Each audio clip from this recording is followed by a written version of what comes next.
Oui, bonjour, donc Sandrine Schex, je suis vice-présidente de la région Auvergne-Rhône-Alpes en charge de l'action sociale et du handicap.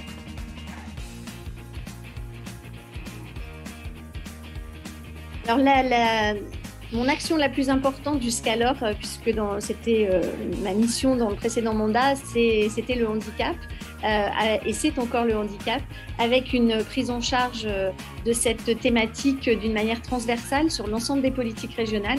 C'est un peu atypique de mettre le handicap au niveau d'une vice-présidence. Ça a été une volonté du président Laurent Wauquiez, également après l'expérience des politiques que nous avons conduites pendant ce premier mandat.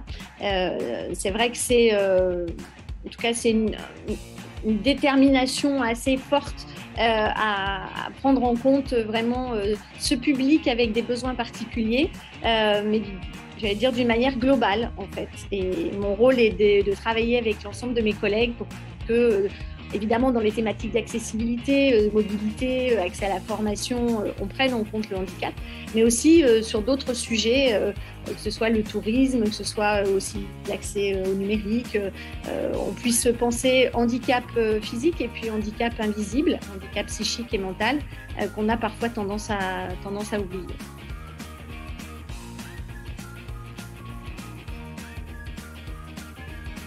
Alors, c'est un dispositif que le président a souhaité expérimenter et développer d'une manière un peu large sur le territoire d'Auvergne-Rhône-Alpes. En fait, c'est un petit bouton d'alerte, un bouton d'alerte qui est silencieux, que l'on peut mettre dans la poche ou que l'on peut glisser sur une bretelle de soutien-gorge, par exemple, et qui peut se brancher par Bluetooth avec un téléphone portable, avec une petite application.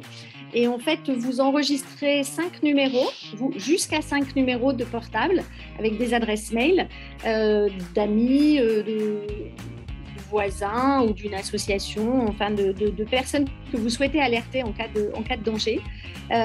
Et lorsque vous appuyez une fois sur le bouton, vous envoyez un SMS pour dire par exemple que vous n'êtes pas très à l'aise, que vous ne vous sentez pas en sécurité. Si vous cliquez 2 fois, pour le coup, c'est un appel couplé avec un SMS et également un mail qui dit là, par contre, que vous êtes en danger et qu'il faut absolument appeler les secours. Mais l'utilité de ce bouton, c'est qu'il est connecté avec une géolocalisation, ce qui permet à la fois dans une première strate de savoir où est la personne qui vous interpelle.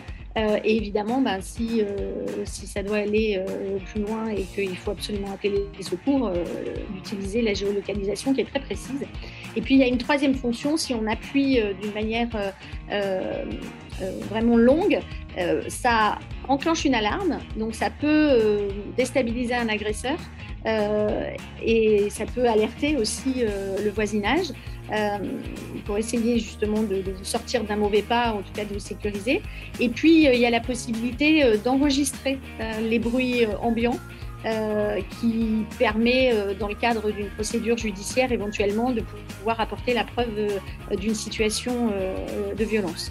Et ce bouton, en fait, donc la région Auvergne-Rhône-Alpes va en acheter 1000, et avec le soutien d'associations engagées contre les violences faites aux femmes, donc nous allons expérimenter cette mise à disposition. Alors évidemment, ce n'est pas un outil qui a vocation à se substituer à d'autres outils, comme par exemple le téléphone grave danger. C'est bien un outil complémentaire et qui vient aussi en amont d'une procédure judiciaire. Parce qu'on sait que parfois, aller porter plainte, c'est difficile. Le temps de l'engagement, la procédure judiciaire, la mise en danger, elle peut être vraiment constante et permanente. Et donc, ce bouton, il permettrait, au regard, par exemple, de l'actualité, quand on voit certaines situations, peut-être que ce bouton il peut sauver des vies parce qu'on peut anticiper une situation, alerter, prévenir. Et donc, on est très fiers et très attentifs à ce que ce bouton va pouvoir apporter aux femmes qui sont en situation de danger dans un cercle intrafamilial ou dans un autre cercle, malheureusement.